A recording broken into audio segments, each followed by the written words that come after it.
Kathy, we're getting close to running out of time, but I don't want to let you go without asking you about Sudan. I know UNICEF put out a report last Thursday, April 20th. What are the latest figures you're seeing about threats to children, and what is UNICEF doing to try to protect them from extreme violence?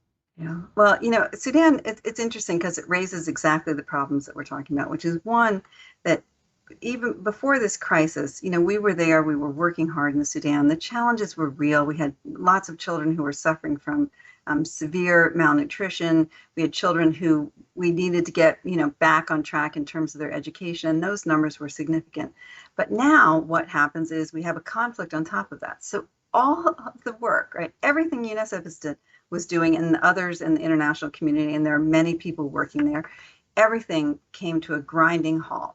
Right, the UN, you saw yesterday, the United States moved out of their embassy. The United Nations personnel have had to move out of Khartoum because, they were at risk. I think it was three World Food Program people were killed. Another staff person, I think from IOM, was killed.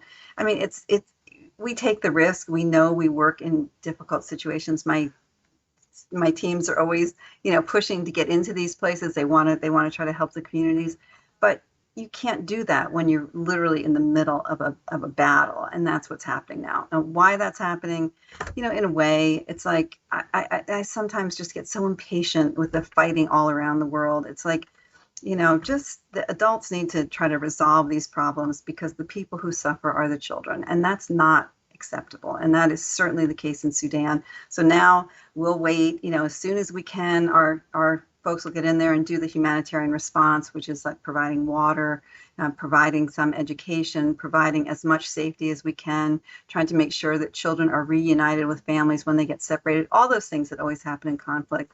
But you know what? It's so unnecessary. Why? Why does this have to happen? And it just sometimes pains me, to think about the human condition and why we end up in these horrible situations that really impact the most vulnerable people the most.